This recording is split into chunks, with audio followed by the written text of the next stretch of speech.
All right, welcome back to the final round here on Yahoo Finance. Myles Udland with you in New York. Time now for our call of the day. And today we are talking about Morgan Stanley's latest note on shares of Zoom. Now, the firm has an equal weight rating and a $350 price target on the stock. So you could say that Morgan Stanley is sort of just reiterating their cautious stance. And indeed, this is not a note that upgrades or downgrades the stock, but merely takes a close look at a name that has been such a huge winner during this period and that currently is, to use Morgan Stanley's exact phrasing, priced to perfection. So Zoom shares down today about 1.5%, but again, the stock trading at $489 a share. Now, the simplest math that Morgan Stanley is kind of looking at here and saying, boy, that's awful. It's awful ambitious. If there's a $190 billion market for streaming video communications and Zoom were to take 30% of that market, Morgan Stanley says, great, fine. You could probably maybe justify today's valuation for the stock. Now, Zoom already has about 40% of the market, and I think there are serious questions, at least in the view of Morgan Stanley, and I think in the view of many others as well, of where does Zoom go from here in terms of keeping their revenue per user high, gaining new customers, and keeping new competitors out of the space. And those competitors, of course, Melody Hom, are going to be driven by incumbents in the space, companies that are much larger and have more capital to throw around than Zoom, a company like a Salesforce or a Microsoft, even a Slack, it's a much smaller company than Zoom now, but certainly with their call feature wants to be in that same space. And I think it is interesting to see analysts always come to this idea of, well, we're a little wrong on the name, but I think we're right to be a little bit wrong on the name. And that kind of feels like the direction Morgan Stanley goes in this note. Yeah, a lot of defensiveness here. And among the other names, too, that you did not mention, namely Google, which we are using right now to broadcast our own program. And then Blue Jeans, we do have to acknowledge, which is owned by our parent company, Verizon. But just thinking about the note, the one word that really stood out to me is the prosumer. Every analyst is trying to be cheeky here now and come up with really innovative ways to define the demo we're talking about here. This is not the consumer, right? This is not an average Netflix customer who's watching at home for leisure. This is specifically a business use case, right?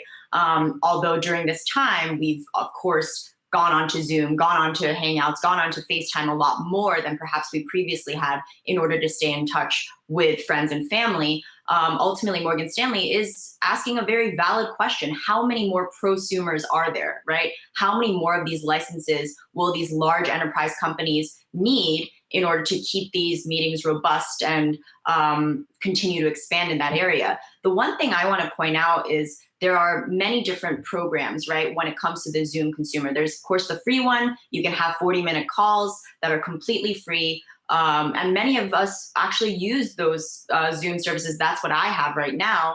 But then if you look at the other subscriptions, whether it's pro or business or enterprise, ultimately the max that you can handle is about 300 people on a call. So this is great for trying to engage, trying to have an interactive feature, but there is still a distinction with the webinar, right? There are still very much webinars that are taking place where the idea is for it to be a conference. We talked to the Lodging and Hotel Association CEO last week, right, who specifically said that hotels are the site for those larger sort of enterprise conferences. The question is whether Zoom can actually replace those fully. Up until this point, when we look at a lot of the ways that Apple, Facebook developers have been organizing conferences, it has not actually been through Zoom, right? So if you think about the potential TAM when it comes to the much larger sort of arena stadium avenues, that is sort of a missed opportunity. And then one other thing that Morgan Stanley notes is that in the short term, they're not anticipating that Zoom will actually diversify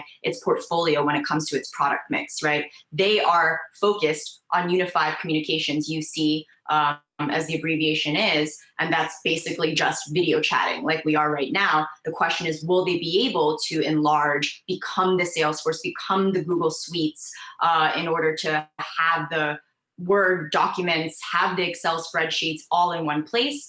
If they can do that in the next couple of years, I do feel like that larger bullish case is justified. Well, and to follow up on that, Melody, too, I think, we're kind of all we're all being hard on Zoom here because the stock went from $65 to $500 a share. So I think that is also the challenge here for analysts and investors, which is that no one denies that the Zoom product experience is far superior to WebEx or Hangouts, frankly. I mean, it's a great product. But when your stock, again, almost 10x's in a couple of months, you have a large bull case and you have a lot to live up to at that kind of valuation and that sort of stock appreciation. And so I do think as we get through the most acute phase of the crisis and we take a step back and we say, okay, I'm probably going to be using Zoom for work for a long time in a deeper way, education as well. But like all those Zoom calls we had with friends in the beginning of the pandemic, I don't really feel like those are happening anymore. Like I would rather see people IRL. Phone calls are also fine. FaceTime still exists. So you kind of come up to this wall where it's like, yes, again, great product, amazing product, but the stock going up this much really makes things challenging for everybody. You sound like Kanye. Remember he tweeted that FaceTime is the best innovation? Like who needs all of these new services when you have the people that you want to be able to FaceTime with or be able to video chat with on a personal level, you should have their contact, right? You should be able to ring them up on your cell phone in a way that's not in this business prosumer space. To your point, Myles, I do feel like even Zoom, right? When executives have spoken over this past year during earnings reports, they recognize that this is way beyond their own wildest expectations, and the TAM that they had purported was in their kind of stratosphere.